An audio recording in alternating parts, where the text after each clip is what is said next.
এরকম কালারফুল ও ঝরঝরে বিরিয়ানি বাড়িতে খুব সহজেই বানিয়ে নিতে আমাদের এই পুরো ভিডিওটা দেখতে থাকুন। এখানে আমরা বিরিয়ানির চালটাকে বেশ কিছুক্ষণ ভিজিয়ে রেখে দেব। মাংসটাকে আমরা আগে থেকে ম্যারিনেশন করে রেখে দিয়েছি। এখানে বড় বড় করে কেটে রাখা আলুগুলোকে আমরা খুব ভালোভাবে সিদ্ধ করে তুলে নিয়েছি। এখানে পেঁয়াজের বেরেস্তাটা ভাজা চলছে আর সমস্ত কিছু একদম কেটে কুটে রেডি। গোটা গরম মশলা দিয়ে ভাতের জলটা আমরা বসিয়ে দিয়েছি আর এখানে সিদ্ধ করে রাখা ডিমগুলো আমরা ছাড়িয়ে নিয়েছি। এখানে বিরিয়ানির মশলাটাকে আমরা ড্রাই রোস্ট করে গুঁড়িয়ে নিচ্ছি। এখানে ভাতের জলটা গরম হয়ে গেছে, এবার ভিজিয়ে রাখা চালগুলো এর মধ্যে দিয়ে দেব।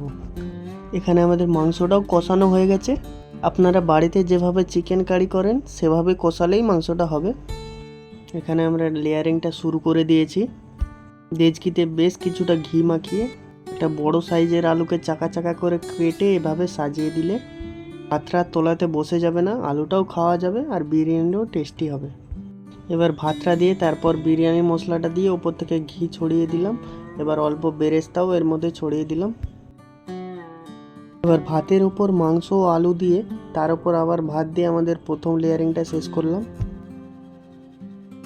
এবার ঠিক একইভাবে প্রথমে ভাতটা দিয়ে তারপর একে একে বিরিয়ানির মশলা, ঘি, পেঁয়াজের বেরেস্তা, কেওড়া জল ও গোলাপ জলে ভেজানো কেশর, মাংস ও আলুটাকে ভালোভাবে সাজিয়ে নিয়ে আরেকবার লেয়ারিং করে ফেলুন।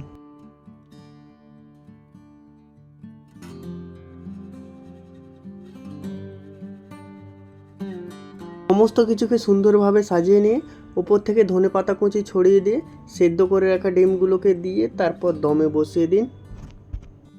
আধ ঘন্টা পর ঢাকনা খুললেই দেখবেন এরকম সুন্দর বিরিয়ানি রেডি হয়ে গেছে। তাহলে এবার খাওয়া শুরু করি।